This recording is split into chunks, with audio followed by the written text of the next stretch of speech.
ఒక నవల్లో రాస్తాడు. బిడ్డలు కనడము చేతకైతే, పెంచడం చేత అయితే కను, పెంచడం చేత కాకపోతే కనాకు. బిడ్డలు కనడం పెద్ద పెద్ద పని ఏం కాదు, కుక్కలు కూడా కంటున్నాయి బయట అని రాశాడు ఆయన. బిడ్డలు కనడము పెద్ద పని ఏం కాదు, జంతువులన్నీ కంటున్నాయి, కుక్కలు కూడా కంటున్నాయి, అవి పెంచుతున్నాయి. నువ్వు అట్ట పెంచేడుగా ఉంటే కనాకు.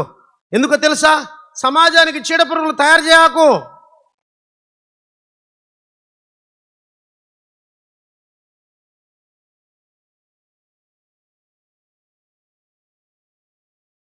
యెహోవా మందసమును మోయక ఉండుట చేతను మనము మన దేవుడైన యెహోవా యొద్ద విధిని బట్టి విచారణ చేయకుండుట చేతను ఆయన మనలో నాశనము కలగజేసును. కావున ఇప్పుడు మీరును మీ వారును మిమ్మును మీరు ప్రతిష్ఠించుకొని నేను ఆ మందసమును సిద్ధపరిచిన స్థలమునకు దాన్ని తేవలేను.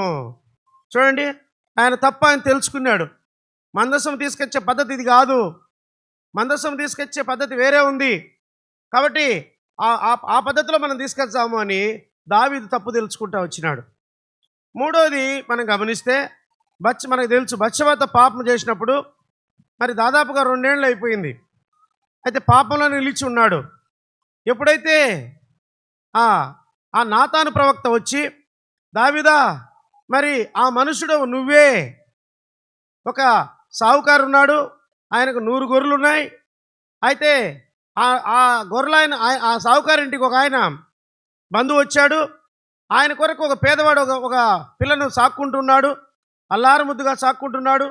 మరి వాళ్ళ ప్లేట్లలో తింటోంది, వాని దుప్పటి కప్పుకొని పడుకుంటుంది. మరి అలాంటి ఆ పిల్లను అడిగి తీసుకుపోయి దాన్ని చంపి విందు చేశాడు అంటానే, కుర్చీలో నుంచి ఆ యొక్క సింహాసనం నుంచి దిగ్గున లేచి పండ్లు పటపటా కొరికి ఎర్రగా గుడ్లు చేసి ఆ యొక్క మనుషుడు నిజముగా సావవలసిందే, నిజముగా ఆ మనుషుడు ఒక్క గొర్రెకు 4 గొర్రెలు ఇవ్వాల్సిందే అని బిగ్గరగా చెప్పినప్పుడు నాతాను ప్రవక్త అన్నాడు, దావీదు ఎక్కువ చెప్పాకు అన్నాడు. ఏమయ్యా అన్నాడు. అంటే ఆ మనుషుడు నువ్వే. కుప్పగూలిపోయినాడు. వెంటనే ముందేమన్నాడు, ఒక్క గొర్రెకు ఎన్ని గొర్రెలు ఇవ్వాలా? 4 గొర్రెలు ఇవ్వాలా? ఒక్క ఉరియాకు 4 ఉరియాలు పోవాలి నీ ఇంట్లో. నువ్వే ఒప్పుకున్నావు, ఒక్కడే ఉరియా చంపినావు నువ్వు. కానీ నీ ఇంట్లో అబ్షాలోము, అమ్నోను, అదోనియా, తర్వాత ఇప్పుడు నీ ముందర ఉన్నాడే ఎవరు, బత్షెబతో నువ్వు పాపం చేసి పుట్టి పెంచుకుంటున్నావే అల్లారు ముద్దుగా, వాడు. 4 గొర్రెలు పోవాలా? 4 గొర్రెలు పోయినాయి. అయితే దావీదు పాపాన్ని అంగీకరించాడు, పశ్చాత్తాపడినాడు కాబట్టి, పాపాన్ని ఒప్పుకున్నాడు కాబట్టి క్షమించాడు దేవుడు. కానీ ప్రతిఫలం మాత్రం దావీదు పొందేటట్టుగానే చేశాడు. ఒక విషయం మనం కంప్లీట్గా గుర్తుపెట్టుకోవాలి ప్రియమైన వాళ్ళారా. మన జ్ఞాననేత్రాలు వెలిగించక ముందు ఏ పాపాలైతే చేశామో, యేసుక్రీస్తు రక్తం దగ్గరికి మనం రాకముందు ఏ పాపాలైతే మనం చేశామో అవన్నీ వైవాపు చేశాడు దేవుడు. ఎప్పుడైతే యేసుక్రీస్తు రక్తంలో కడగబడిన తర్వాత ఏ పాపమైతే మనం చేస్తున్నామో దానికి ఖచ్చితంగా ప్రతీకారం ఉంటుంది. ఖచ్చితంగా నువ్వు ప్రతిఫలం అనుభవించాల్సిందే. ఒకవేళ నువ్వు పాపాలు ఒప్పుకోకపోతే నాశనమైపోతాం, అందులో డౌట్లే. ఒప్పుకుంటే క్షమించబడతాము, కనికరింపబడతాము, సమకూర్చబడతాము. కానీ ఆ పాపము చేసిన దానికి ప్రతిఫలం మాత్రము అనుభవించక తప్పదు. దావీదు కుటుంబంలోనే 4 శవాలు లేచినాయి. అక్కడి నుంచి వెళితే 2 సమూయేలు 24వ అధ్యాయానికి వెళితే 24వ అధ్యాయంలో మనం చూస్తూ వచ్చినాడు. అక్కడ జనసంఖ్య లెక్కించకూడదు, లెక్కిస్తే 6 తులం వెండి కట్టాల. లెక్కించబడినాడు. మనకేమో 2 సమూయేలు 24లో మాత్రము దేవుడు ప్రేరేపించిన ఉంది. మొదటి దినవృత్తాంత గ్రంథంలో ఏముందంటే సాతాను ప్రేరేపించిన ఉంది. ఆ మాట చదువుదామా, ఎందుకంటే అది మిస్ అవుతుంది.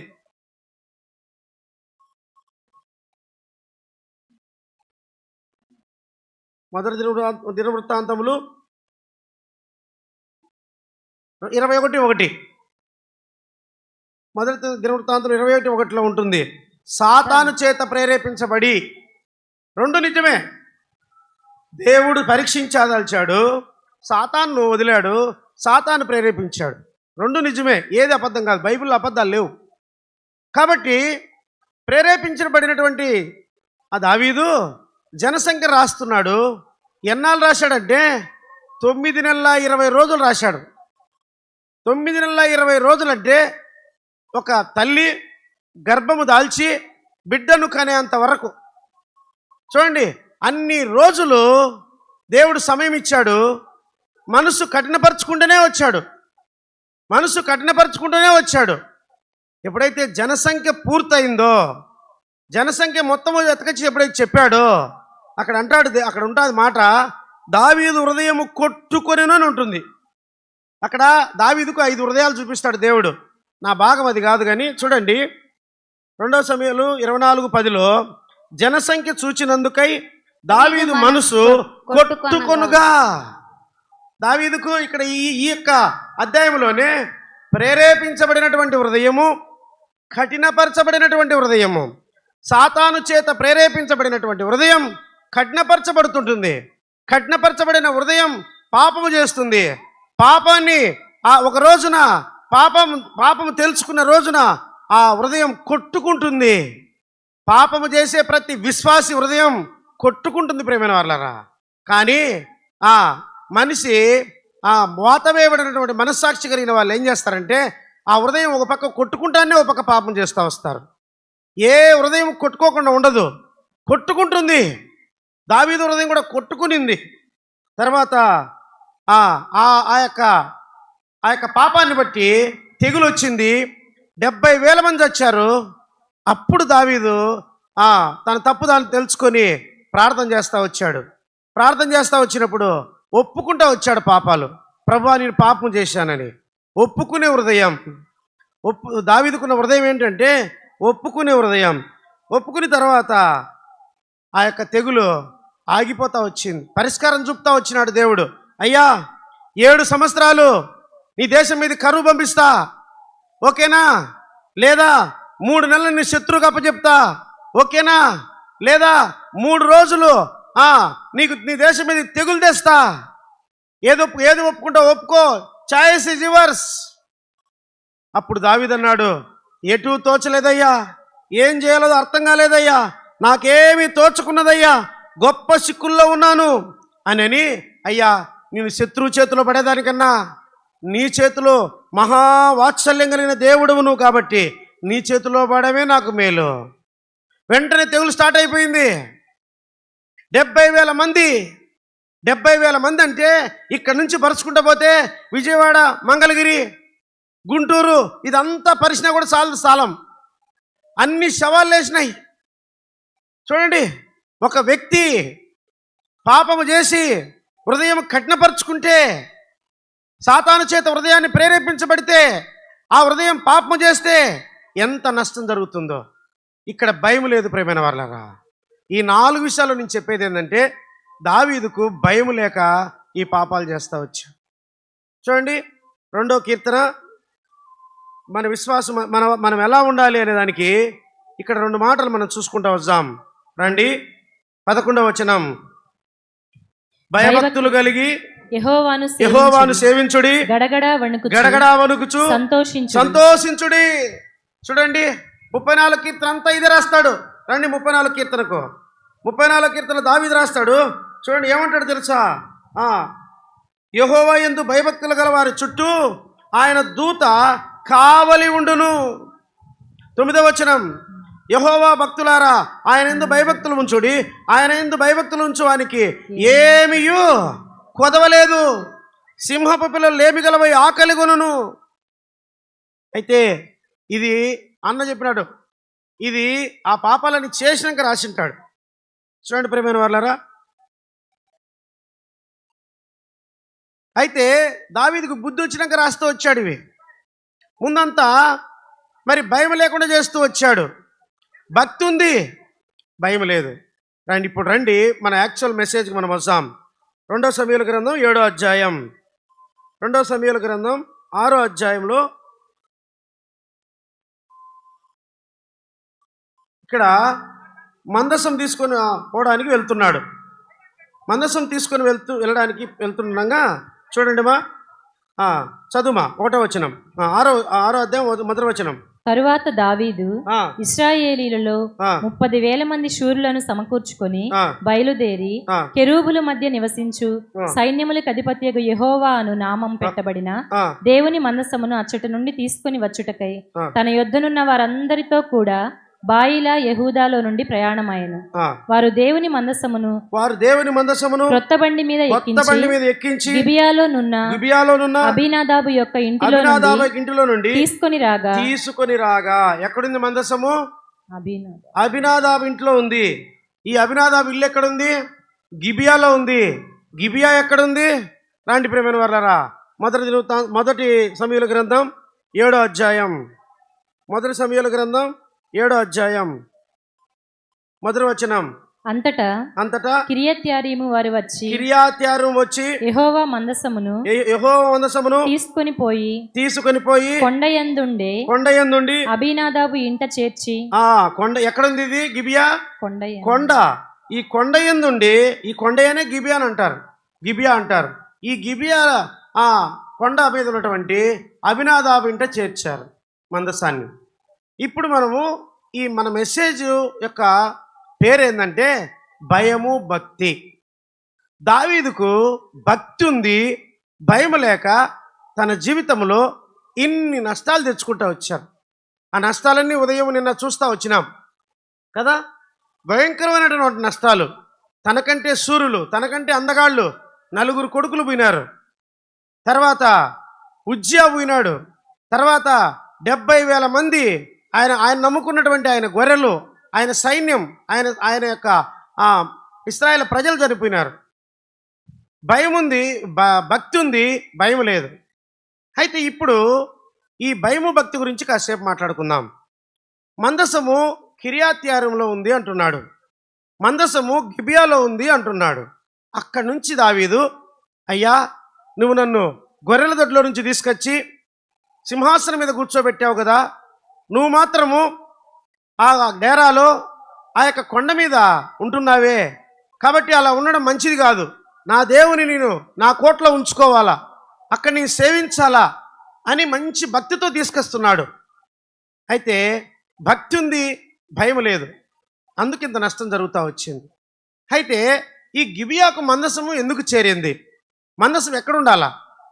సొలొమోను కాలం అంతా కూడా ఈ యొక్క సమూయేలు కాలం అంతా కూడా మందసం ఎక్కడుంది అంటే, ఎక్కడుంది మా? షిలోహులో ఉండాలి. మందసం అన్న ప్రార్థన చేసింది అక్కడనే, ఎల్కానా ఏటేటా బలులు ఇచ్చింది అక్కడనే, సమూయేలు పాలు విడిచినప్పుడు సేవకు వదిలింది అక్కడనే, కాబట్టి ఏలీ సేవ చేసింది అక్కడనే. షిలోహులో మందసము అక్కడ మందిరం ఉంది. ఆ మందిరంలో మందసం ఉండాల.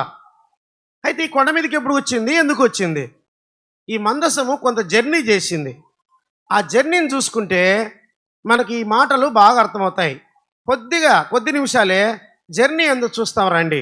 ఎందుకు మందసము గిబియా అనే కొండ మీదకి వచ్చింది? ఇది షిలోహు మందిరంలో ఉండాలి కదా, అక్కడ బలులు ఇవ్వాలి కదా, అక్కడ ధూపదీప నైవేద్యాలు వేయాలి కదా, అక్కడ యాజకులు నిరంతరము దీపాన్ని వెలిగించాలి కదా. అచ్చమైనటువంటి జటామాంసి, అచ్చమైనటువంటి దంచి తీసినటువంటి ఒలీవ నూనెతో పవిత్రమైన ఒత్తులు వేసి నిత్యము వెలుగుతుండేటట్టుగా దీపాలు వెలిగించాలి కదా. అక్కడ బలిపీఠం మీద అగ్ని నిత్యము మండుచుండాలి కదా. అక్కడ గంగాళం మీద దగ్గర శుద్ధీకరణ ఆచారం జరగాలి కదా. అక్కడ బల్ల మీద వారానికి ఒకసారి ఆ యొక్క బల్ల సముఖ రొట్టెలు మార్చాలి కదా. ఇవన్నీ ధూపం వేయాలి కదా, నైవేద్యం ఇవ్వాలి కదా.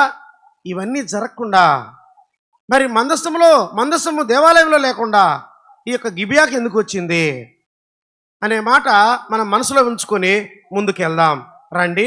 సమూయేలు మొదటి గ్రంథం 2వ అధ్యాయం. షిలోహు నుంచి మందసము ఎలా వచ్చింది చూస్తాం రండి. ఈ మందసం యొక్క జర్నీలో మనకు కొన్ని విషయాలు బయటపడతాయి. ఆ బయటపడే విషయాలు మనం అర్థం చేసుకుందాం. 2వ అధ్యాయము చూడండి, 12వ వచనం. ఏలీ కుమారులు చదువు. యెహోవాను ఎరుగని వారై మిక్కిలి దుర్మార్గులై ఉండిరి. జనుల విషయమై యాజకులు చేయుచూ వచ్చిన పని ఏమనగా, ఎవడైనా బలిపశువుని వధించిన మీదట మాంసం ఉడుకుచుండగా యాజకుని వారు 3 ముండ్లు గల కొంకిని తీసుకొని వచ్చి బొరుసులో గాని తపేలాలో గాని గూనెలో గాని కుండలో గాని అది గుచ్చినప్పుడు అది కొంకి చేత బయటకు వచ్చినదంతయు యాజకుడు తన కొరకు తీసుకొనును. షిలోహుకు వచ్చు ఇశ్రాయేలులందరికీ వీరు ఇలాగు చేయుచూ వచ్చిరి. చాలు. ఇక్కడ ఏం జరుగుతుందంటే, మరి ఏలీ కుమారులు ఎలా ఉన్నారు అంటే, ఇక్కడ మిక్కిలి దుర్మార్గులైరి. ఇక్కడ ఒక మాట మనం బాగా గమనిస్తాం. మన మందిరాలలో ప్రస్తుతం మనం చూస్తున్నటువంటి మాట మీకు చూపిస్తున్నా, ఎక్కడిదో కాదు. ఏమవుతుంది, మనం మొన్న ఫస్ట్ రోజు మెసేజ్లో మనం దేవుని భక్తి చేస్తున్నాం కానీ దేవుని ఎరుగటలేదు అనే మాటని ఎంఫసైజ్ చేస్తూ చాలా విషయాలు మాట్లాడుకుంటూ వచ్చినాం. దేవుని ఎరుగువారు బలము కలిగి గొప్ప కార్యాలు చేస్తారు. మరి దేవుని ఎరగట్లేదు. మనము దేవునితో ఒక భార్యాభర్తకు మధ్య ఉన్నటువంటి సంబంధాన్నిగా అంతగా మనము రిలేషన్షిప్ పెట్టుకోలేదు. ఒక దేవుళ్లాగా పూజిస్తున్నావు కానీ ఆయనే మన భర్తగా, మన పరలోకపు భర్తగా, ఆ భార్యాభర్తకు ఉన్నటువంటి ఆ సంబంధాన్ని, ఆ నమ్మకత్వాన్ని దేవుని దగ్గర మనం పెట్టుకోలేదు.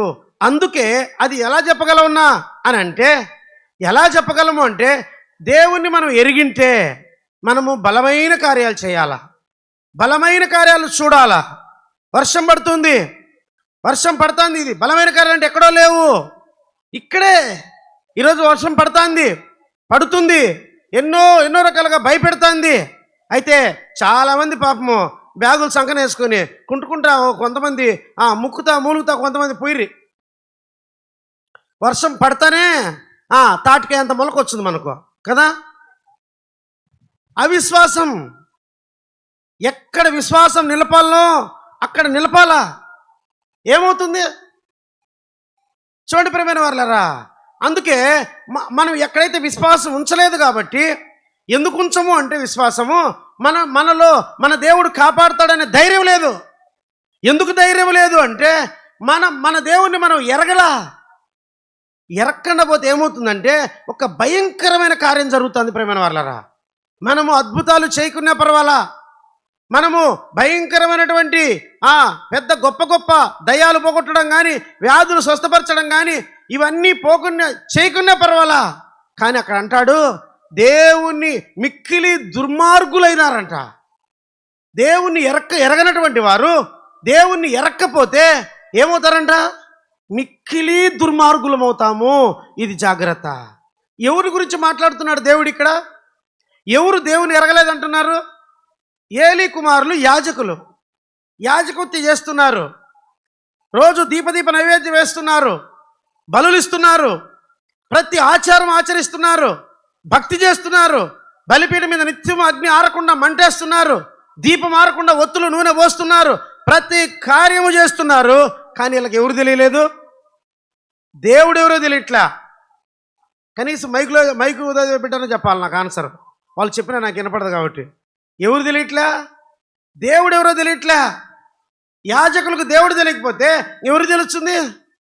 ఎందుకు తెలియలేదంటే వాళ్ళు మిక్కిలి ఏమైనారంట, దుర్మార్గులైరి. ఎంత దుర్మార్గులైనారు తెలుసా అండి? రండి 22వ వచనం.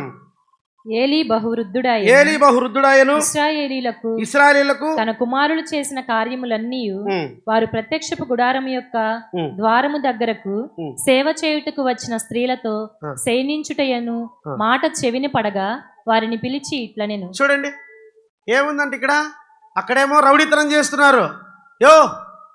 మాంసం ఏంటయ్యా, రౌడీలు వస్తున్నారు, వచ్చి మాంసం ఏంటయ్యా యాజకులకు. అయ్యా పద్ధతి ప్రకారం చేస్తామయ్యా, కొవ్వు ఇంకా దహించలేదయ్యా, ఇంకా కొవ్వు దహిస్తే దేవుడు ఆ వాసన ఆగ్రహిస్తే మళ్ళీ మీకు బుద్ధి పెట్టిన తీసుకోండి అయ్యా. అయినా మీరు పచ్చి మాంసం కాదు కదయ్యా, ఉడికింది కదయ్యా మీరు తీసుకోవాల్సింది. అట్లా అవసరంలే, మాకే చెప్తావా నీతులు? మాకు తెలియని వాక్యమా, మాకు తెలియని ధర్మశాస్త్రమా? ఏం చెప్తారు? ఇక రౌడీతనం చేస్తున్నారు ఈ మూర్ఖులు. రౌడీలైనారు, రౌడీలు వ్యభిచారులైనారు. చూడండి ప్రియమైన వాళ్ళరా, భక్తి చేస్తున్నారు, అద్భుతంగా సేవ చేస్తున్నారు, కానీ ఏం లేదు, వీళ్ళకు భయం లేదు.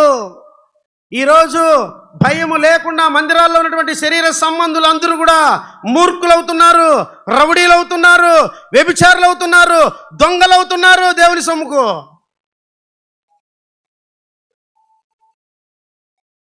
అధికారం కోసం, వాళ్ళ పేరు ప్రతిష్టల కోసం, వాళ్ళ పంతాన్ని నెరవేర్చుకోవడం కోసం ఎన్ని కావాలని అది చేస్తున్నారు.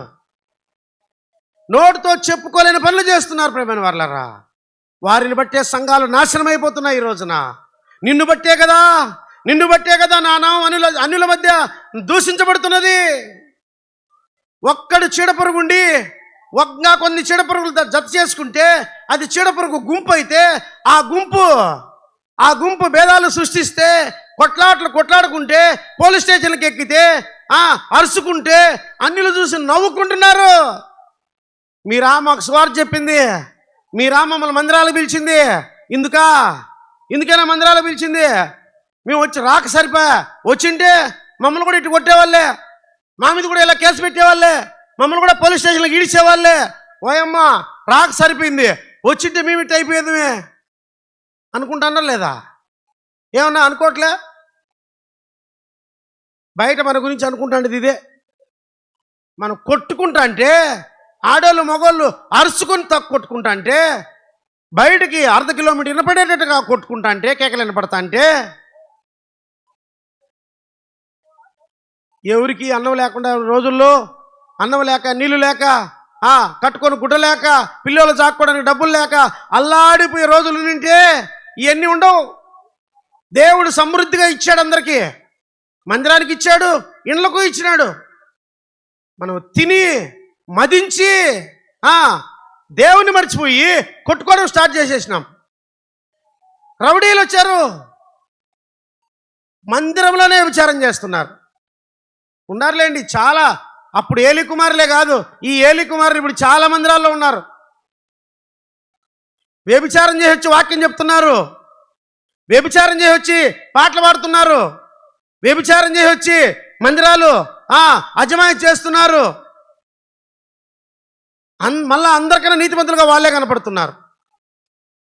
అవును ప్రియమైన వాళ్ళరా, కావచ్చు, చేయొచ్చు, నో ప్రాబ్లం. కానీ అంతం ఒకటి ఉంది. మనలాంటి వాళ్ళని చూసుకొని ఉండాలి. వాళ్ళ దగ్గర వాళ్ళ మధ్య తలపెట్టద్దు. చూసుకొని ఉంటే చాలు, జరుగుతుంది. జరిగింది చూడండి. ఇప్పుడు రండి ప్రియమైన వాళ్ళరా, ఇక్కడ ఒక ఆయన ఉన్నాడు. ఇక్కడ బాగా మనం పాఠం నేర్చుకుందాం. ఏలి అని ఉన్నాడు.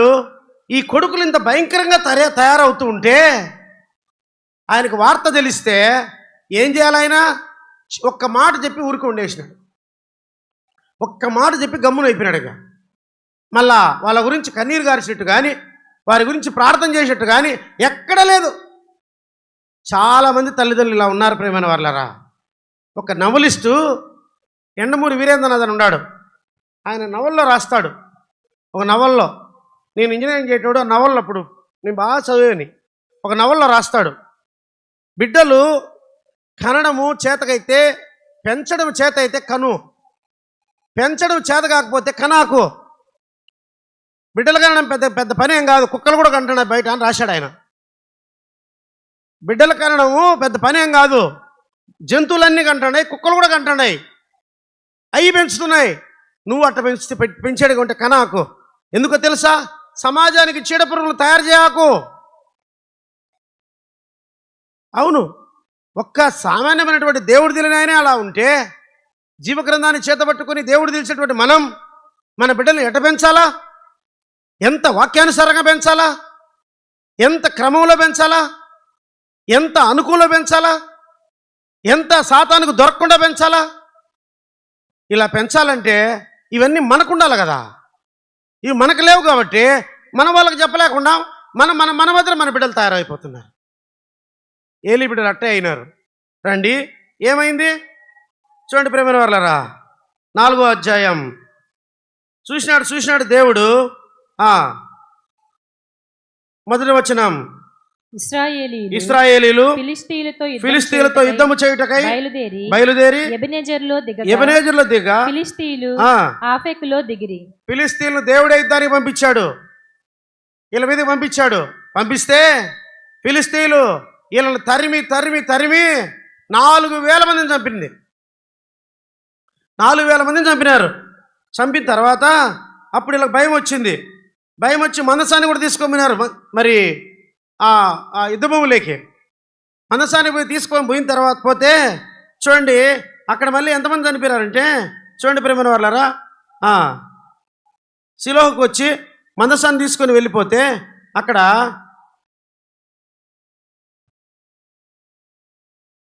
5వ అధ్యాయంలో చూడండి ఎంతమంది చనిపోయారని ఉంటుంది. అక్కడ 24,000 మంది చనిపోయారని ఉంటుంది. అక్కడ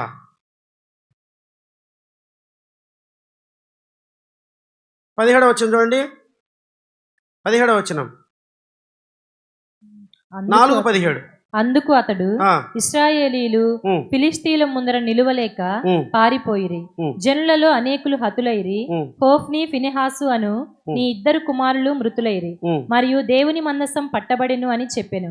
దేవుని మందసను మన మాట అతడు పలకగానే ఏలీ ద్వారము దగ్గరనున్న పీఠము మీద నుండి వెనుకకు పడి మెడ విరిగి చనిపోయెను. చూడండి ఇక్కడ 10వ వచనంలో అత్యధికముగా 30,000 మంది చనిపోయినారు ఉంది. ఎంతమంది? 30,000. అంటే 30,000. తర్వాత ముందు 4,000. ఇప్పుడు ఓప్ని ఫినెహాస, తర్వాత ఏలి. ఇప్పుడు ఇంకా ముందుకు పోతే చూడండి ప్రేమైన వాళ్ళరా, ఫినెహాసు భార్య నిండు గర్భవతి. ఆమెకి ఈ వార్త తెలుస్తానే అట్టే మోకాళ్ళ మీద పడి ఆమె ఒక కుమారుని కని అమ్మా మరి ఆమె కూడా చచ్చిపోతూ ఈ బిడ్డకు ఈకేబోదని పేరు పెట్టండి. ఎందుకమ్మా అంటే అమ్మా ప్రభావం వెడలిపోయింది, ఇశ్రాయేలు ప్రజల్లో నుంచి మందసం పట్టబడింది, ప్రభావం వెడలిపోయింది, ఈకేబోదని పేరు పెట్టండి. ఎంత నష్టం! రౌడీతనం చేశాడు, మూర్ఖులైనారు, రౌడీతనాలు చేశారు, వ్యభిచారాలు చేశారు, ఇష్టానుసారంగా సేవ చేస్తూ వచ్చారు. ఎట్లా చేసిన సేవే, ఎట్లా చేసిన బ్రతుకే, ఎట్లా జీవించినా బ్రతుకే, దేవుడు చూడలేదులే అనుకున్నారు. దేవుడు ఒకరోజు తన కోపాన్ని, తన ఉగ్రతను కుమ్మరిస్తే 34,004 చనిపోతా వచ్చారు. ఎంత భయంకరమైన వదా! మందసం పట్టబడింది. మందసం పట్టబడిపోయినటువంటి మందసాన్ని ఫిలిష్తీయులు తీసుకుని వెళ్ళి ఆ మందసాన్ని ఎక్కడ పెట్టారు? 4:11లో మందసం పట్టబడింది. 5:1-2లో దాగోను గుళ్ళో పెట్టారు. ఇక్కడ చూడండి, దావీదుకు భక్తి ఉంది, భయం లేదు, చాలా నష్టం తెచ్చుకున్నాడు. ఇక్కడ ఏలీ కుమారులకు భక్తి చేశారు, భయం లేదు, ఇంత భయంకరమైనటువంటి నష్టం జరిగింది. ఇప్పుడు మందసం ఎక్కడుంది అంటే చూడండి, భయము భక్తి 2 ఉండాలి, ఏ ఒక్కటి లేకుండా నష్టమే. అది మైండ్లో పెట్టుకుని మనం ముందుకెళ్తే ఇప్పుడు మందసాన్ని తీసుకొని పోయి దాగోను గుళ్ళో పెట్టారు. 5:1 ఎక్కడ పెట్టారమ్మా చూడండి, చదువు. దేవుని మందసం పట్టుకొని ఎబెనేజర్ నుండి అష్డోదునకు తీసుకొని వచ్చి దాగోను గుడిలో దాగోను ఎదుట దాని నుంచిరి. అయితే మరునాడు అష్డోదు వారు ప్రాతకాలమందు లేవగా ఇదిగో దాగోను యెహోవా మందసం ఎదుట నేలను బోర్లబడి ఉండెను. గనుక వారు దాగోనును లేవనెత్తి వాని స్థానమందు మరలా ఉంచిరి. ఆ మరునాడు వారు ఉదయముననే లేవగా దాగోను యెహోవా మందసం ఎదుట నేలను బోర్లబడి ఉండెను. దాగోను యొక్క తలయు 2 అరచేతులను తెగవేయబడి గడప దగ్గర పడి ఉండెను. వాని మొండెం మాత్రం వానికి మిగిలి ఉండెను. కాబట్టి దాగోను యాజకులేమి, దాగోని గుడికు వచ్చు వారేమి నేటి వరకు ఎవరునూ అష్డోదులో దాగోను యొక్క గుడి గడపను త్రొక్కుటలేదు. చూడండి, భయపడిపోయినారు. ఈ యొక్క ఫిలిస్తీ పట్టణాలు 5 పట్టణాలు: అష్డోదు, గాజా, అష్డోదు, గాతు, ఎక్రోను, అస్కే. 5 పట్టణాలు. ఈ 5 పట్టణాలలో గాతులో పెట్టారు, తీసుకుపోయి దాగోను గుళ్ళో పెట్టారు. దాగోను గుళ్ళో మందసాన్ని పెడితే పొద్దున్న లేచాలకు దాగోను విగ్రహం కింద పడింది. ఏదో నట్టు బోల్టు లూజ్ అయి పడిందేమో అని మళ్ళా తీసి నిలబెట్టారు. మరుసటి రోజు రాత్రికి చూస్తే ఖండాలుగా ఖండించబడింది. తల ఒక చోట, మండం ఒక చోట, చేతులు ఒక చోట ఖండించేశాడు దేవుడు. భయపడిపోయినారు ఫిలిస్తీయ సర్దారులు, భయపడిపోయినారు. భయపడి ఆ యొక్క దాగోను గుడికి వచ్చేదే మానేశారంట. ప్రతిరోజు పొద్దు నుంచి సాయంత్రం వరకు గుడి చుట్టూ తిరుగుతూ రకరకాల పనులు వాళ్ళ యొక్క పూజలు చేసే ఆ ఫిలిస్తీయులు దాగోను గుడి వైపు చూడాలని భయపడుతున్నారు. అంతటి భయం ఎత్తుకునింది వాళ్ళకు.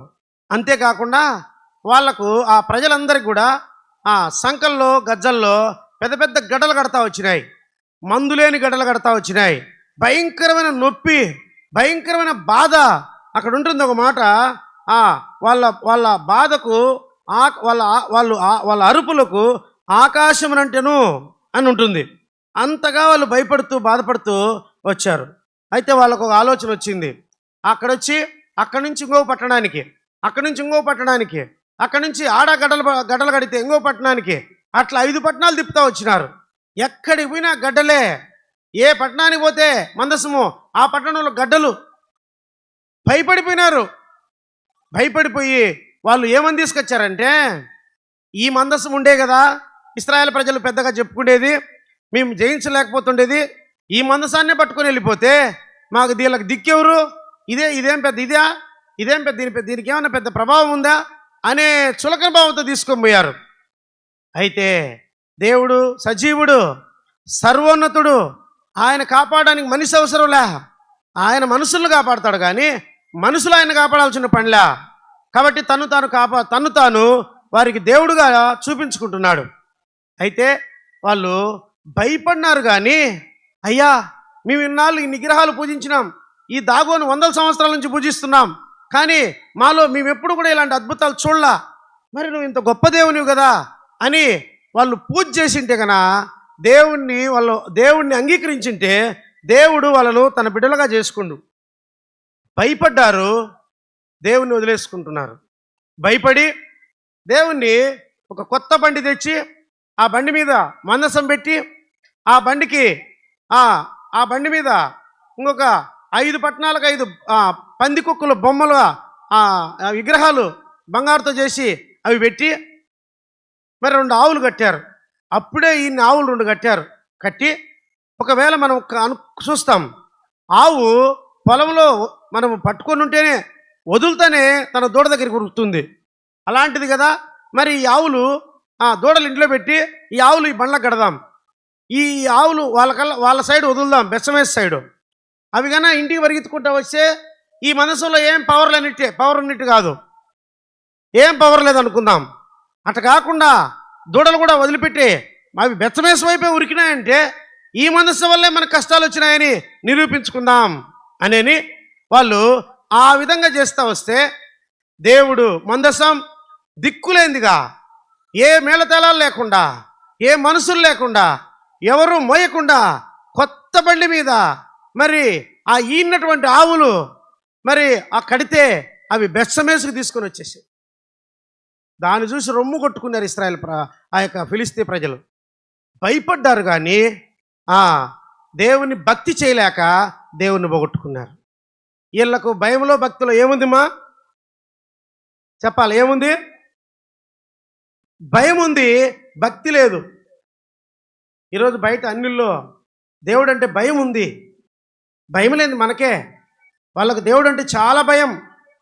పాంప్లెట్ పట్టుకోవడానికి చెప్పులు వదిలేసి పట్టుకుంటారు పాంప్లెట్.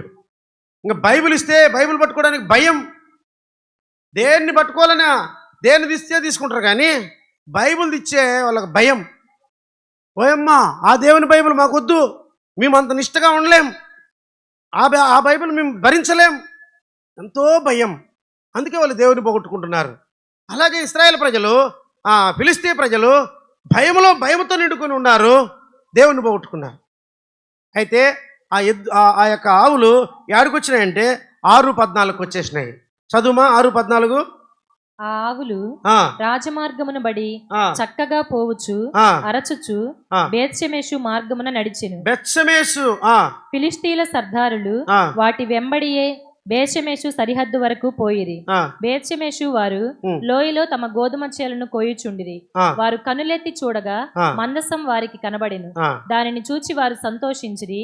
ఆ బండి మేషబెషు వాడైన యెహోషువ యొక్క పొలములోనికి వచ్చి అక్కడనున్న ఒక పెద్ద రాతి దగ్గర నిలువగా వారు బండి యొక్క కర్రలను చీల్చి ఆవులను యెహోవాకు దహన బలిగా అర్పించిరి. లేవీయులు యెహోవా మందసమును బంగారపు వస్తువులను గల ఆ చిన్న పెట్టెను దించి ఆ పెద్ద రాతి మీద ఉంచగా ఆ దినమిన బేత్షెమెషు వారు యెహోవాకు దహన బలులను అర్పించి బలులను వధించిరి. ఫిలిష్తీయుల సర్దారులు చూడండి ప్రియమైన వాళ్ళారా, వీళ్ళు ఇశ్రాయేలు ప్రజలు మందసం ఇక రాదు, ప్రభావం వెడలిపోయింది, ఇంకా మమ్మల్ని కాపాడే దిక్కు లేరు అని నిరాశలో నిస్పృహలో పడి ఉన్నటువంటి వీళ్ళు ఒక్కసారి మందసాన్ని చూస్తానే అమితమైనటువంటి భక్తిని ప్రదర్శించేశారు. అయ్యా, నీకు ఆవులు బాగున్నాయి, నాకు కావాలని అనుకోలా, కొత్త బండి నాకు కావాలని అనుకోలా, చీట్లు వేద్దాం ఎవరికి వచ్చే వాళ్ళకి పంచుకుందాం అనుకోలా, వెంటనే ఆ ఆవుల్ని వధించారు, ఆ బండిని చీల్చారు, అక్కడే బలిపీఠం కట్టారు, దహన బలి అర్పించేశారు. అద్భుతమైనటువంటి భక్తిని కొనసాగించారు, చాలా మంచి భక్తిని ప్రదర్శించారు కదా. అయితే ఏం జరిగింది అని అంటే తర్వాత వాళ్ళకు ఒక ఆశ పుట్టింది. చూడు 19వ వచనం చదువుమా. బేత్షెమెషు వారు యెహోవా మందసము తెరిచి చూడగా దేవుడు వారిని హతము చేసి ఆ జనులలో 70,070 మందిని మొత్తెను.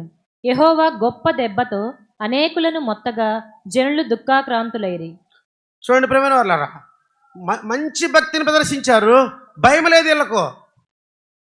మందసాన్ని తెరిచి చూశారు. మందసం ఎప్పుడు చూడలే కదా, లేక దొరికింది, ఇది ఎప్పుడు బట్టతో చుట్టేసి ఉంటారు, అందరూ ఎత్తుకొని పోతా అంటారు, మనం దానివైపు ఎప్పుడు చూడలేము, ఏముందో లోపల, ఇది మందసాన్ని ఎవరేగానే చూడకూడదు అనేటటువంటి, మందసాన్ని తెరవకూడదు అనే ఆజ్ఞను మర్చిపోయి మందసాన్ని తెరిచి చూశారు. చూస్తే లోపల ఏముంటుంది? మందసం లోపల చిగురించిన అహరోను కర్ర, బంగారు మన్నాగల పాత్ర, బంగారు పాత్రలో మన్నా ఉంటుంది, ఇప్పుడు కూడా చెడిపోకుండా ఉంటుంది. తర్వాత 10 ఆజ్ఞల పలకలు, ఆ రోజు చిగురించిన కర్ర అలాగే చిగురించే ఉంటుంది. దానిపైన కరుణాపీఠము, దానిపైన కెరూబులు, ఇలాగా ఉన్నటువంటి మందసాన్ని తెరిచి చూశారు. దేవుని కోపం పరలోకం నుంచి రగులుకునింది.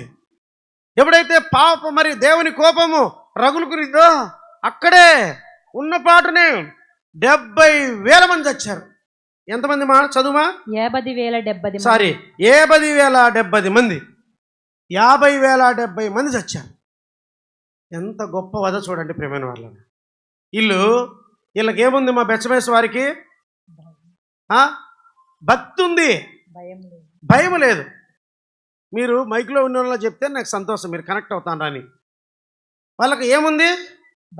భక్తి ఉంది, బ్రహ్మాండమైన భక్తి ఉంది, భయం లేదు. దేవుడు అంటే భయం లేదు. రోజు చూసిన మందసమే కదా, రోజు మా దగ్గర ఉండే మా మందిరంలో ఉండే మందసమే కదా, ఒకసారి తెరిచి చూసి ఏమవుతుంది? ఎన్నిసార్లు పాపం చేయలా, ఈసారి ఒకసారి చేసి ఏమవుతుంది?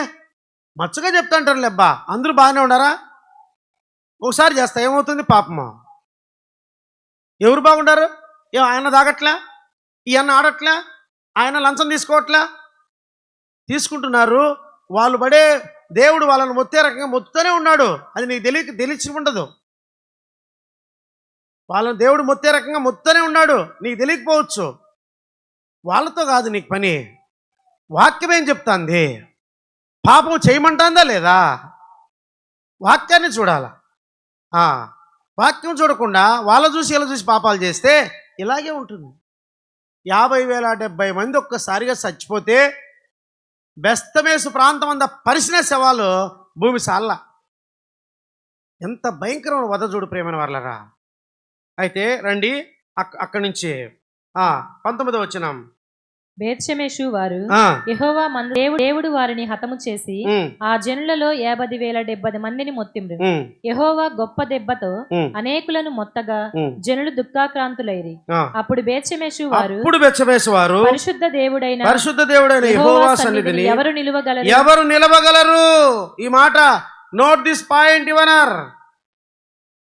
ఈ పాయింట్ బాగా గుర్తుపెట్టుకోండి. ఏమంటున్నాడు దేవుడు అక్కడ? మళ్ళీ చదువు మా మాట. అప్పుడు బేత్షెమెషు వారు పరిశుద్ధ దేవుడైన యెహోవా సన్నిధిని ఎవరు నిలవగలరు? అంత భయంకరుడైనటువంటి దేవుని ఎదుట నువ్వు తెగించి పాపము చేస్తే నిలవగలవా?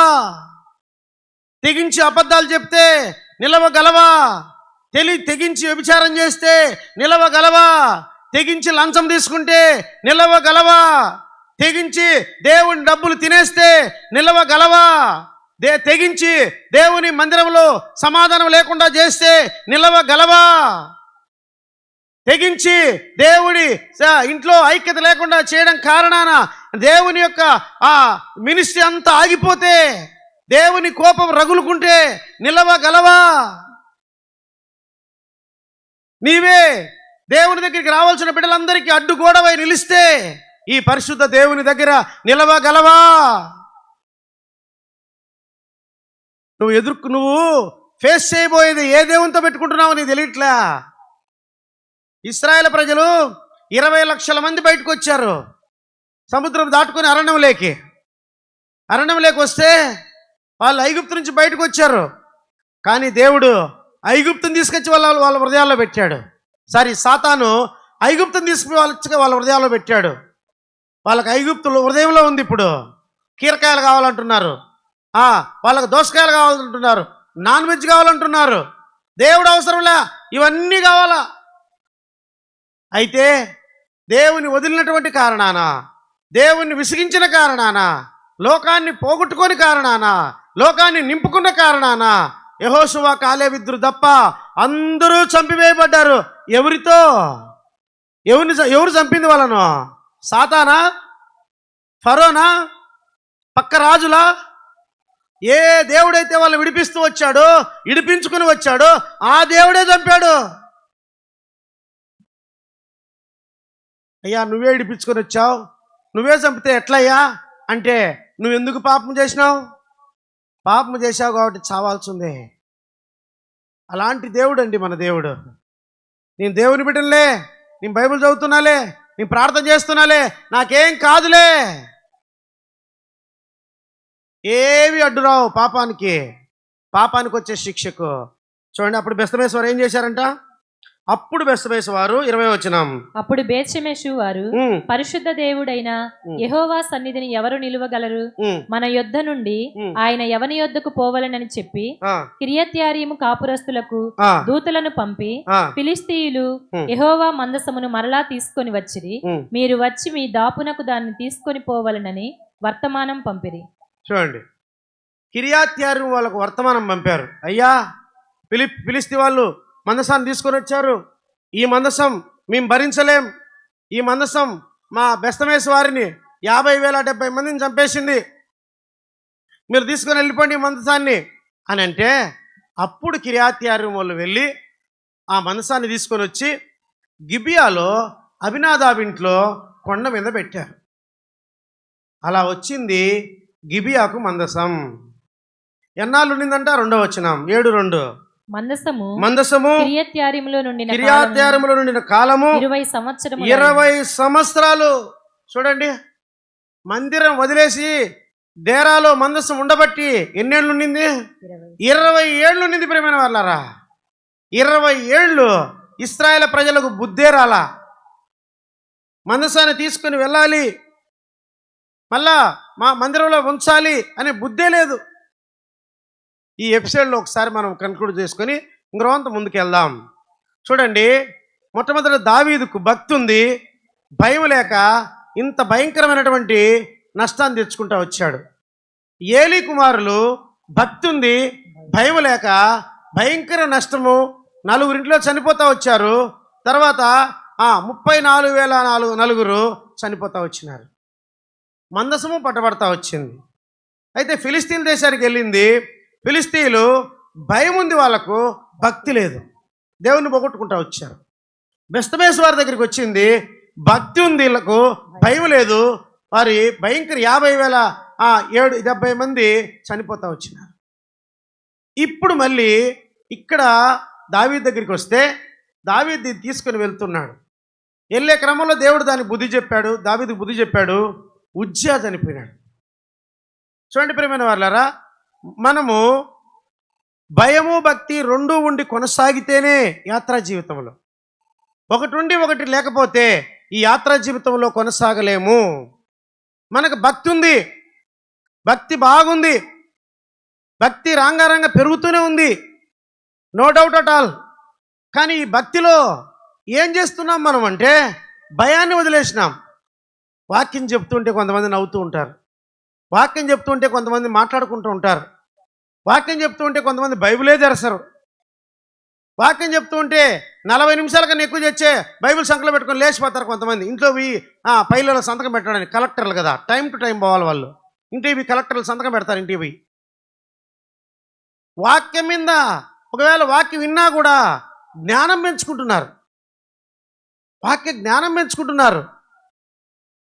కానీ ఎవరో కొంతమందే ఈ వాక్యము చదివి ఈ వాక్యానుసారంగా జీవించాలి అని. ఎందుకంటే ప్రేమైన వాళ్ళరా, ఈ కడవరి దినాలలో ఈ వాక్యం మనకు చాలా అవసరం. ఈ వాక్యం మనల్ని దిద్దడం చాలా అవసరం. గద్దింపు మాటలు చాలా అవసరం. ఆశీర్వాద వచనాలు అవసరం లే, ఆశీర్వాద వచనాలు అవసరం లే. ఇప్పుడు చివరి రాకడలో, రెండవ రాకడలో చివరి దినాలలో ఉన్నాం. ప్రవచనాలన్నీ దాదాపుగా అన్నీ నెరవేరిపోయినాయి. ఇంకా రాకడ వచనాలు మాత్రమే ఉన్నాయి. ఆయన వస్తాడు. ప్రకటన 22:12 అంటున్నాడు, ఇదిగో నేను త్వరగా వస్తున్నాను, వాని క్రియల చొప్పున ప్రతి వానికిచ్చుటకు జీతము నా యొద్ద ఉన్నది, జీతము నా దగ్గర ఉంది. అవును ప్రియమైన వాళ్ళారా, ఆయన జీతం తీసుకొని రాబోతున్నాడు. ఏం జీతం చదువుకుందామా? రాండి ప్రియమైన వాళ్ళారా, ఆయన వచ్చినప్పుడు మనకి ఇచ్చే జీతం చూపిస్తారండి. 2వ అధ్యాయం, రోమీయుల రాసిన పత్రిక 2వ అధ్యాయం ఒకసారి చదువుకుందాం. ఆయన ఇచ్చే జీతం ఎంత అద్భుతంగా ఉంటుంది చూడండి. 6వ వచనం చదువు బిడ్డ. 2:6. ఆయన ప్రతి వానికి వాని క్రియల చొప్పున ప్రతిఫలం ఇచ్చును. చదువుమా. సత్క్రియను ఓపికగా చేయుచు మహిమను ఘనతను అక్షయతను వెదుకువానికి నిత్య జీవం నిచ్చును. అయితే భేదములు పుట్టించి చాలుమా. చూడండి, ఇక్కడ కూడా దేవుడు ఏమంటున్నా అంటే, నేను వస్తున్నాను, వచ్చినప్పుడు వాని క్రియల చొప్పున ప్రతి వానికి నేను జీతం ఇస్తా. 2 గుంపులు ఉంటాయి ఆయన వచ్చినప్పుడు. భూమి మీద 2 గుంపులు ఉంటాయి. ఒక గుంపు ఎత్తబడే గుంపు, ఒక గుంపు ఇడవబడే గుంపు. ఎత్తబడే గుంపు ఎలా ఉంటుంది అంటే సత్క్రియను ఓపికగా చేయొచ్చు. ఇంకెట్లుంటుందంట? మహిమను ఘనతను అక్షయతను వెదుకు. ఎక్కడుంటాయి ఇవన్నీ? ఎక్కడ దొరుకుతాయి ఇవన్నీ? ఏమేమి? మహిమ, అక్షయత. మహిమ ఏదైనా తోటలో మనం పోగొట్టుకున్నామే, ఆ మహిమ. యేసుక్రీస్తు ప్రభు చనిపోయి సమాధి చేయబడి తిరిగి లేచాడే, ఆ మహిమ. 11 రోజులు 40 రోజులు అందరికీ కనపడుతూ ఉన్నాడే, ఆ మహిమ. తర్వాత మహిమ ఇంకోటి ఏంటంట? అక్షయత. అక్షయత అంటే ఈ క్షయమైనటువంటి శరీరం పోయి అక్షయమైనటువంటి శరీరం వచ్చేది. మళ్ళీ ఆ శరీరానికి చావు లేదు, ఆ శరీరానికి వ్యాధులు లేవు, ఆ శరీరానికి ఆకలి లేవు, ఆ శరీరానికి దుఃఖం లేదు, ఆ శరీరానికి బాధలు ఉండవు, వేదనలు ఉండవు, కష్టాలు ఉండవు, కడగండ్లు ఉండవు, అవమానాలు ఉండవు, అనుమానాలు ఉండవు, నిందలు ఉండవు, ఏముండవు ఆ శరీరానికి. అది అక్షయమైనటువంటి శరీరం. మహిమా శరీరం అక్షయమైనటువంటిది, అక్షయత. తర్వాత ఘనత. ఈ లోకంలో ఎక్కడ ఎవ్వరికి దొరకనటువంటి ఘనత. ఈ 3 యేసుక్రీస్తు 2వ రాకడలో మనకు దొరుకుతాయి. అంటే ఈ 2వ రాకడ కొరకు, ఈట కొరకు ఎవరు ఎదురు చూస్తూ ఉంటారు. ఎదురు చూడాలంటే ఏం చేయాలా? కొలసి పత్రికలో అంటాడు, నువ్వేం చేయాలంట అంటే చంపేసుకో, కొన్ని పాపపు క్రియలన్నీ చంపేసుకో, ప్రతిరోజు పుట్టేటివి నీ శరీరంలో విసర్జించు, కొన్ని చంపేసుకో, కొన్ని ఇస్తే చదువుకుందాం అన్నమాట. రాండి ప్రియమైన వాళ్ళరా, వీళ్ళు ఎలా ఉంటారు అంటే కొలస్సీయుల రాసిన పత్రిక 3:5 చదువు బిడ్డ. కావున భూమి మీదనున్న మీ అవయవములను అనగా జారత్వమును, అపవిత్రతను, కామాతురతను, దురాశను, విగ్రహారాధన అయిన ధనాపేక్షను చంపివేయుడి. చూడండి, ఒక అద్భుతమైన మాట మీ ఇక్కడ బయటకు వస్తుంది. ఇది అందరిని టచ్ చేసే మాట, ఎవరిని వదలదు ఈ మాట. చూసి చెప్తా చూడండి. జారత్వము, అపవిత్రత, కామకత్వము, దురాశ, విగ్రహారాధనైనా ధనాపేక్ష. విగ్రహారాధన అయినా ధనాపేక్ష.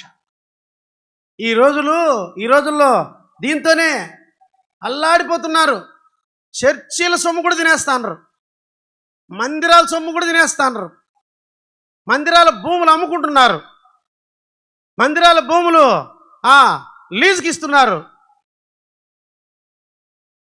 కష్టపడి రూపాయి కూడబెట్టి కానుకలుగా దశమ భాగాలుగా వేస్తే, దాంతో దేవుని సొమ్ము విస్తరిస్తే దాన్ని ఉన్న పలంగా అమ్ముకుంటున్నారు. ఎంత తిన్నా, ఆఫీసుల్లో ఎంత తిన్నా తనివి తీరట్లా, ఇంటి దగ్గర ఎంత తిన్నా తనివి తీరట్లా.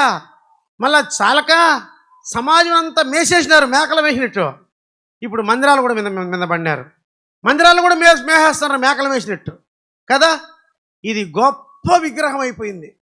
ఈ విగ్రహారాధన కలిగిన వాళ్ళ నుంచి ఈ రోజులలో మన మందిరాలను, మన మందిర భూములను, మందిరం ఆస్తులను, మందిరము యొక్క ఆ పెట్టెలను కాపాడుకునే సమయం అండి. We have to protect our God's belongings.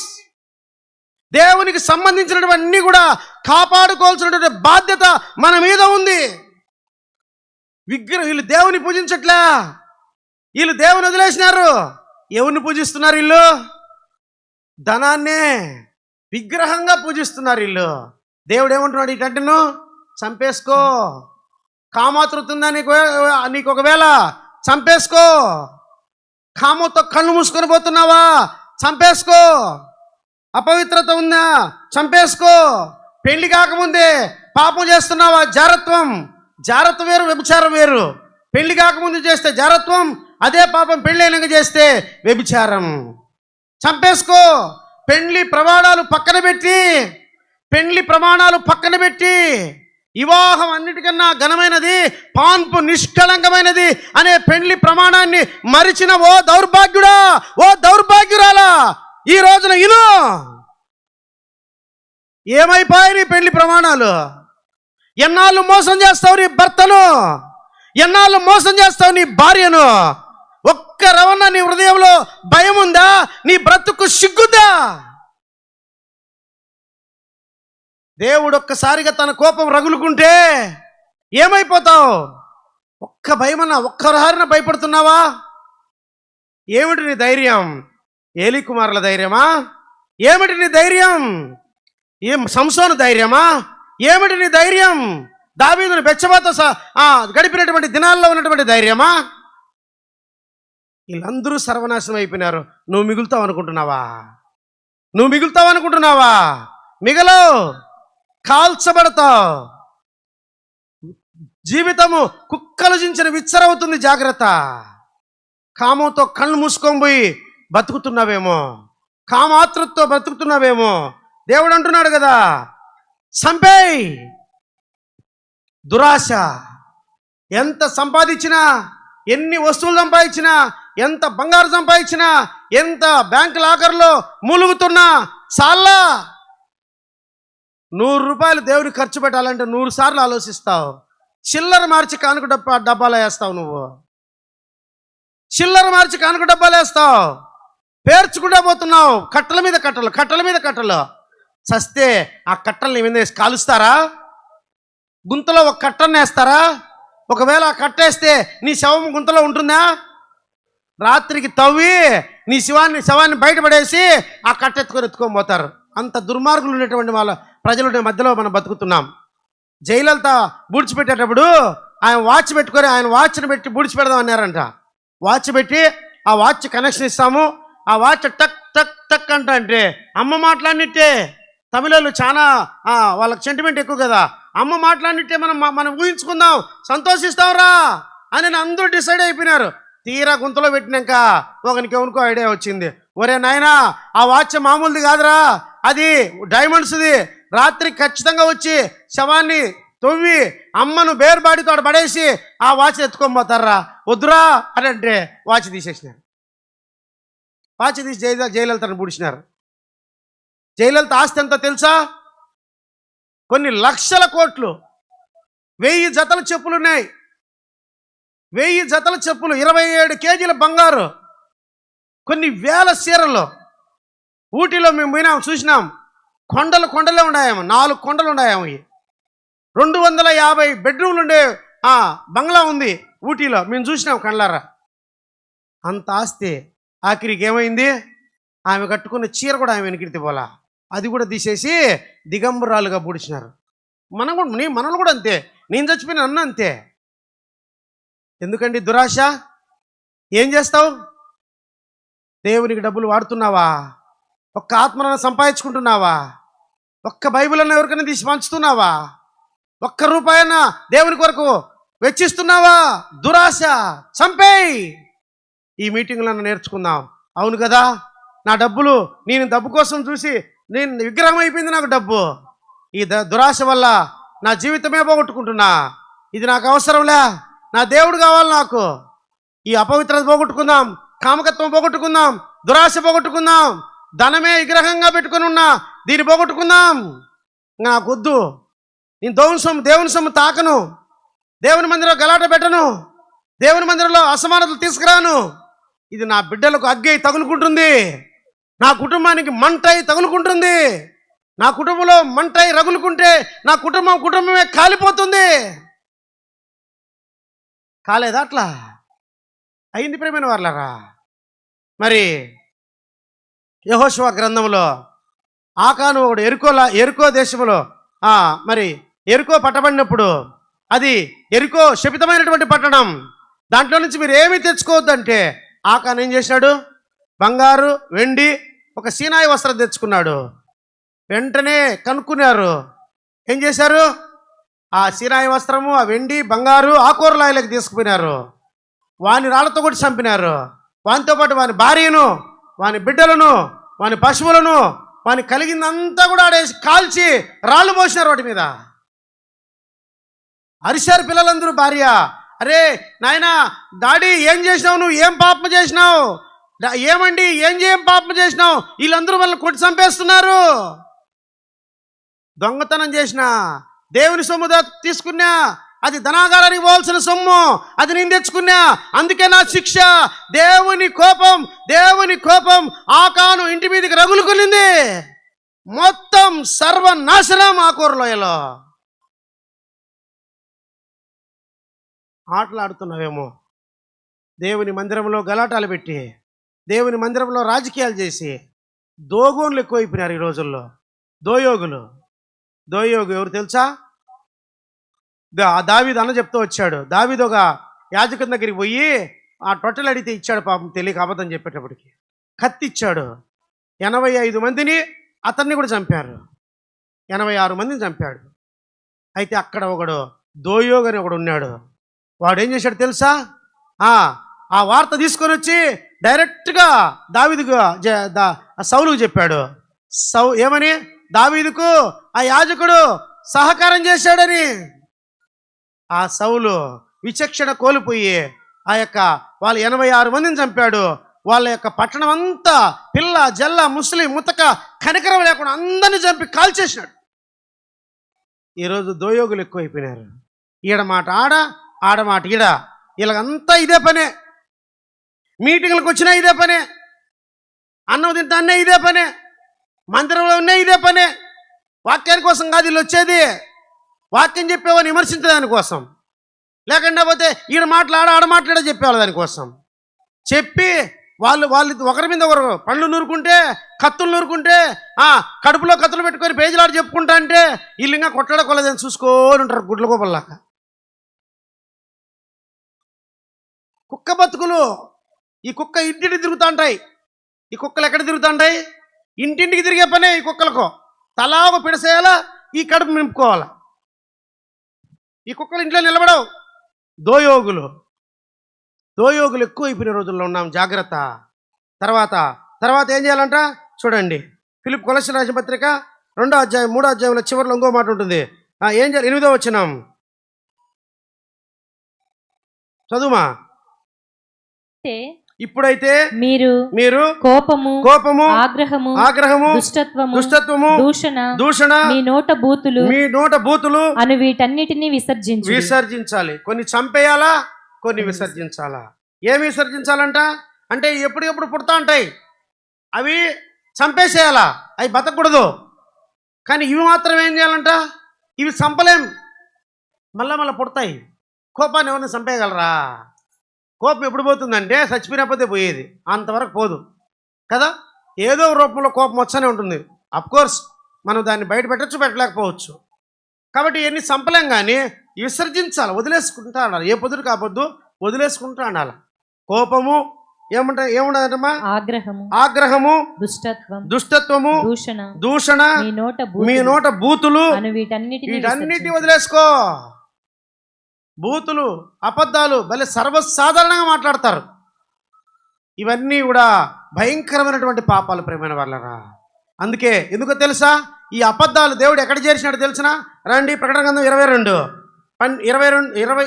ప్రకటన 21:8 చదువుమా.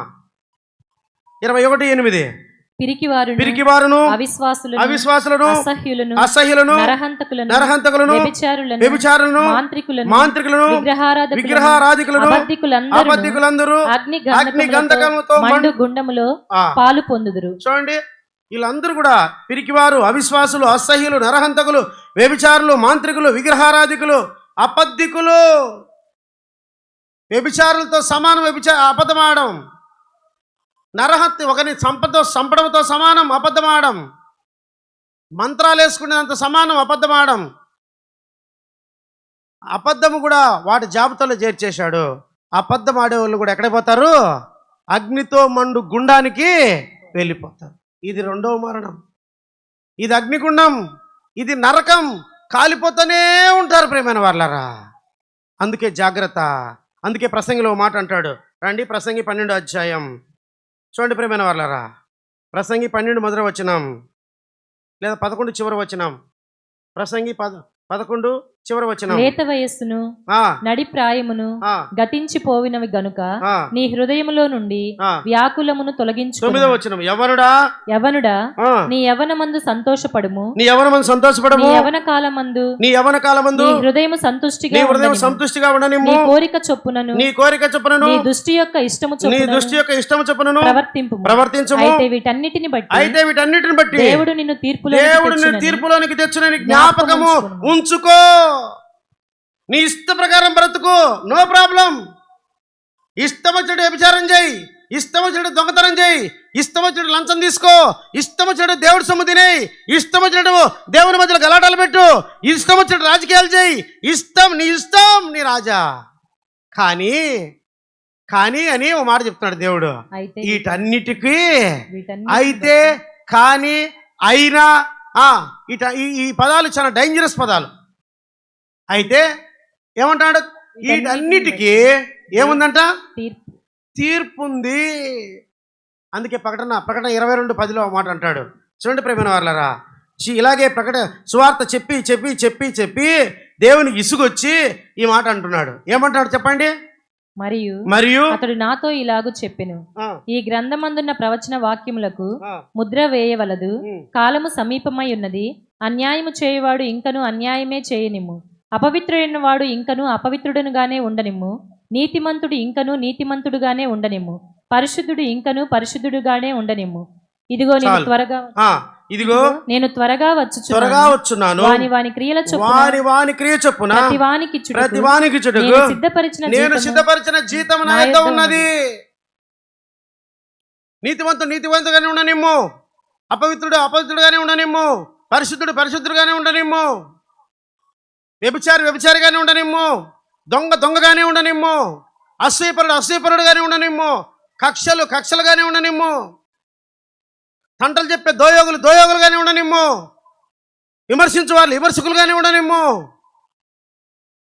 శరీర సంబంధాలుగానే ఉండనిమ్ము. వెలుగు దూతలుగానే ఉండనిమ్ము. సాతాను సంబంధాలుగానే ఉండనిమ్ము.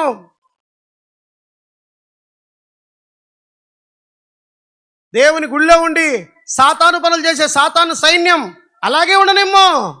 ఇదిగో బిహోల్డ్, నేను త్వరగా వస్తున్నా, నేను త్వరగా వస్తున్నా.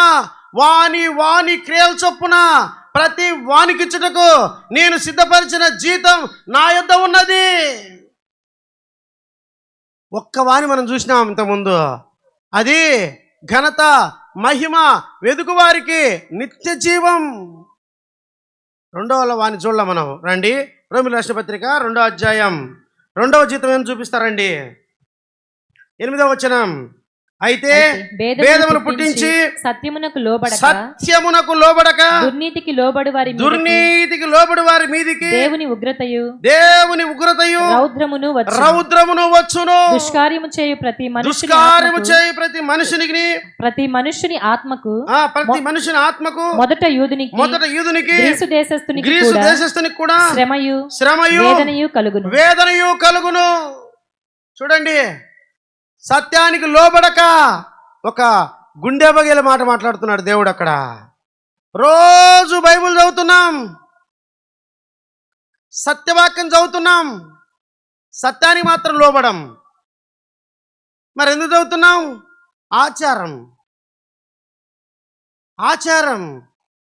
ఆచారం అయిపోయింది.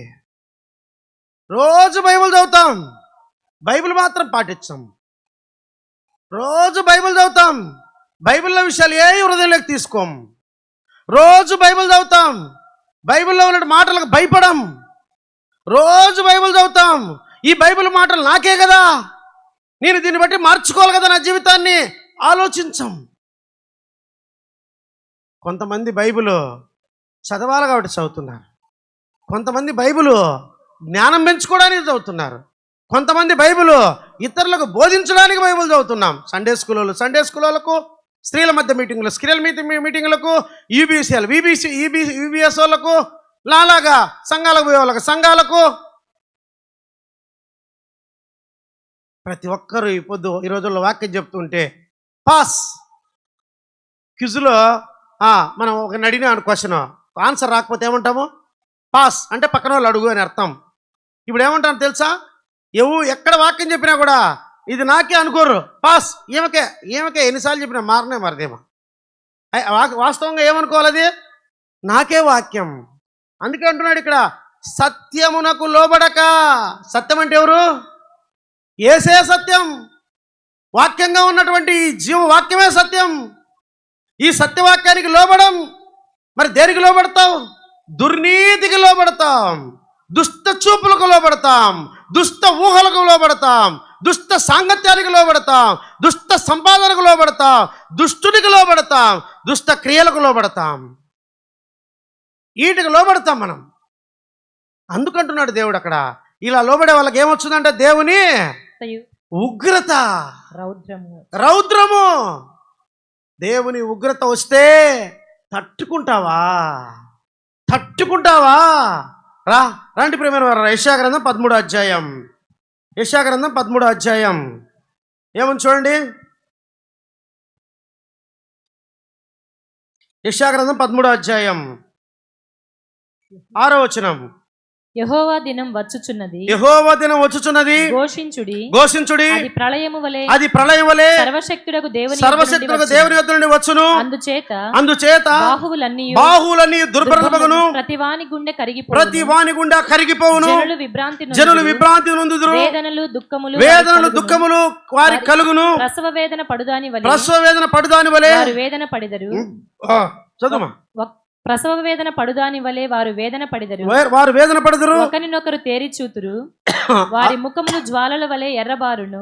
9వ వచనం. యెహోవా దినం వచ్చుచున్నది. చూడండి, యెహోవా దినం ఒక రోజు వస్తోంది. ఆ రోజున ఈ పాపులైన మానవుల యొక్క పరిస్థితి ఎలా ఉంటుందో ఇక్కడ దేవుడు చూపిస్తున్నాడు. చూడండి బాగానండి. దేశమును పాడు చేయుటకును యెహోవా దినం వచ్చుచున్నది. అది ఎందుకంట? దేశమును పాడు చేయుటకును. చాలా మంది రెండో రాకడ రావాలా, రెండో రాకడ వస్తా, రెండో రాకడ గురించి చెప్పన్నా, రెండో రాకడ గురించి చెప్తే భలే ఉంటుందన్నా. రెండో రాకడకు నువ్వు సిద్ధపడ్డావా? రెండో రాకడ వచ్చే రోజున ఏం జరుగుతుందో నీకు తెలుసా? రెండో రాకడ రోజు నేను ఎత్తబడతాను, ఎడవబడును అనేటువంటి రుజువు నీకుందా? ఆ రోజు నీకు ఒక ప్రళయ దినం, ఆ రోజు నీకు మహాది ఉగ్రత దినం. ఏమంటాడు దేవుడు? 9వ వచనం, యెహోవా దినం వచ్చుచున్నది, దేశమును పాడు చేయుటకును పాపులను బొత్తిగా దానిలో ఉండకుండా నశింపజేయుటకును క్రూరమైన ఉగ్రతతోను ప్రచండమైన కోపముతోను అది వచ్చును. క్రూరమైన కోపముతో, ప్రచండమైనటువంటి కోపం, ఉగ్రతతో అది వస్తుంది ఆ రోజున. ఏమనుకుంటున్నావు? రెండో రాకడ దినం అంటే ఏమనుకుంటున్నావు నువ్వు? అది భయంకరమైన దినం. చూడండి 11వ వచనం, లోకుల చెడుతనమును బట్టి దుష్టుల దోషమును బట్టి నేను వారిని శిక్షించబోచున్నాను. చూడండి, ఈ రోజున చర్చిల్లో అహంకారులు ఎక్కువైపోయినారు. వాక్యం ఏమని చూడండి, అహంకారుల అతిశయమును మాన్పించేదను, బలాత్కారుల గర్వాంధుల యొక్క గర్వమును అణిచివేసేదను.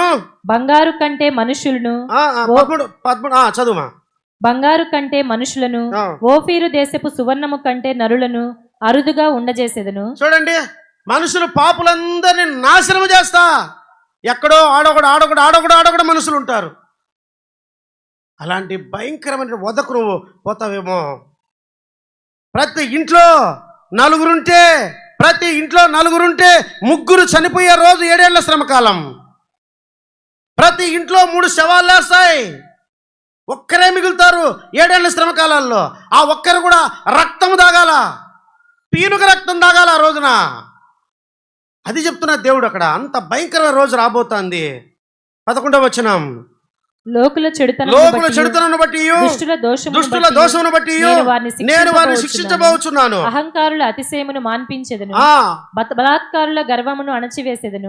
బంగారు కంటే 13వ వచనం, సైన్యముల అధిపతి యెహోవా ఉగ్రతకును ఆయన కోపాగ్ని దినమునకును ఆకాశము వణుకునట్లు. చూడండిమా, ఆయన కోపం ఎట్లుంటుందంట?